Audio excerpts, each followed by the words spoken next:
गांधी जी दक्षिण अफ्रीका आए और अगले एक दशक तक वकील और स्वयंसेवी के रूप में उन्होंने वहां कार्य किया। सिर्फ इन कार्यों के आधार पर वहां के असंख्य भारतीयों की पीड़ा को सरकार तक पहुंचाना लगभग असंभव था। इसीलिए वर्ष 1903 में उन्होंने अपने वकील मित्र हेनरी पोलक तथा पत्रकार अल्बर्ट वेस्ट की सहायता से एक अखबार इंडियन ओपिनियन की शुरुआत की। इस अखबार का उद्देश्य लोगों को अपने मौलिक अधिकारों से अवगत कराना और उन पर हुए अत्याचारों को सरकार तक पहुंचाना था। वर्ष 1904 में महात्मा गांधी ने इंडियन ओपिनियन को सहकारी आधार पर चलाने का निर्णय लिया।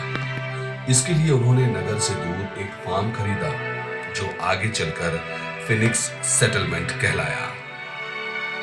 केवल एक महीने में गांधी जी ने अपने समर्थकों की सहायता से प्रिंटिंग प्रेस को फिनिक्स में स्थानांतरित कर दिया, जहां प्रेस कर्मचारी संयमित जीवन व्यतीत करते हुए अखबार छापने का कार्य करते, साथ ही वे खेती करके अपने लिए अनाज भी उगाते, जिससे इंडियन ओपिनियन को चलाने वाले खर्च में भारी कमी आने लगी।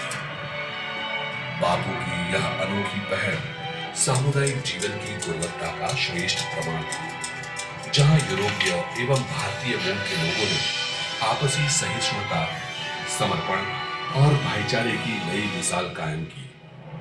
फिनिक्स से ही विश्व के पहले सत्याग्रह का उदय हुआ, जब सैकड़ों भारतीयों ने एशियाटिक अमेंडमेंट एक्ट नामक काले कानून के खिलाफ आवाज उठाई।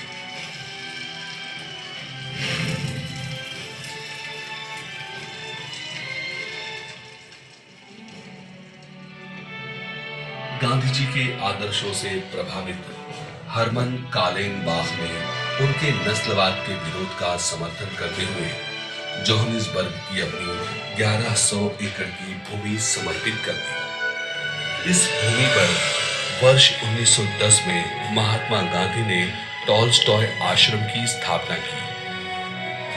टॉलस्टॉय आश्रम में सभी सत्याग्रहियों के साझा आवास के लिए 2 इमारतें बनाई गई थी, एक पुरुषों के लिए और दूसरी महिलाएं और बच्चों के लिए।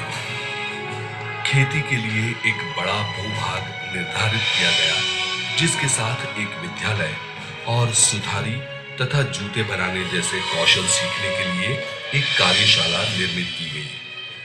टॉलस्टॉय आश्रम में सत्याग्रही एक अनुशासनपूर्ण दिनचर्या का पालन करते थे, ताकि उनमें भौतिक वस्तुओं के प्रति अलगाव उत्पन्न हो सके।